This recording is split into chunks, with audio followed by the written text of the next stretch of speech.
नागपूरच्या दोसर भवन चौकामध्ये सापडलेल्या स्फोटकांसंदर्भामध्ये अजून नागपूर पोलिसांना कुठलाही धागादोरा सापडलेला नाही।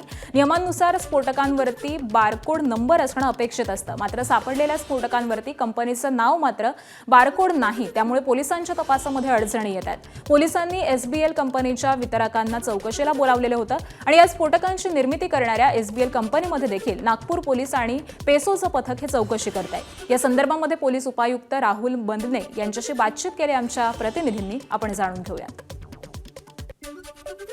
आपल्यासोबत नागपूरचे पोलीस उपायुक्त राहुल मदने सर आहेत। सर, जे स्फोटकं आढळली त्यामध्ये काही कनेक्शन पुढे आले का? आणि एक माहिती येते की त्यावर बारकोड नव्हतं, म्हणजे एकतर बारकोड कापण्यात आलं किंवा खोडण्यात आलं की त्या जे स्फोटक आहे त्यांना बारकोडच नव्हतं। जे त्याच्या अनुषंगाने जी पुढची प्रक्रिया आहे, त्याच्या अनुषंगाने जे पेसो गव्हर्नमेंटची जी एजन्सी आहे त्यांच्याकडून आम्ही त्या बाबतीत कन्फर्म करून घेत आहोत। तेही अधिकारी, आज आमचे अधिकारी, पोलीस अधिकारी, पेसोचे अधिकारी, तो संबंधित मुद्देमाल आम्ही जप्त करून जमा केलेला आहे। त्या कोर्टाच्या आदेशानुसार पुन्हा ओपन करून त्या ठिकाणी आम्ही पडताळणी करत आहोत। त्याच्या अनुषंगाने पेसोचा तो अहवाल येणं बाकी आहे। बारकोडच्या संदर्भात सुद्धा आम्ही त्यांना विचारपूस करण्यात आलेली आहे। त्याच्या अनुषंगानं जोपर्यंत त्यांचा अहवाल येत नाही तोपर्यंत याच्या बाबतीत बारकोड आहेत नाहीत किंवा त्याच्या बाबतीत आपल्याला अद्याप सांगता येणार नाही।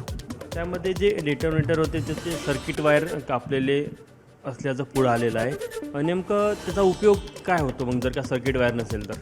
नाही, प्राथमिक स्वरूपात जे डिटोनेटर त्या ठिकाणाहून जमा करण्यात आलेले आहेत ते डिटोनेटर तसे जास्त पॉवरचे त्या ठिकाणी असल्याचं प्राथमिक माहिती आपल्याला त्या ठिकाणी जे डिस्ट्रीब्युटर असतात त्यांनी दिलेलं आहे। त्याबाबत पण आपण पेसोकडून त्यासंबंधी माहिती घेत आहोत आणि त्याला जे कनेक्टसाठी जे वायर असतात ते जवळ 2 ते 2.5 मीटरची त्याला वायर असतात, ते त्या ठिकाणी वायर कट केलेल्या त्या ठिकाणी 58 जे 50 डिटोनेटर आणि 8 जे कनेक्टर होते त्या ठिकाणी वायर अडवून आलेले नाहीत। कुठं तर ते वायर कट झालेल्या किंवा कट केलेल्या त्या ठिकाणी दिसून येतात, जेणेकरून त्याचा फर्दर उपयोग होणार नाही किंवा करता येणार नाही असं प्राथमिक स्वरूपात आम्हाला निष्पन्न होत आहे।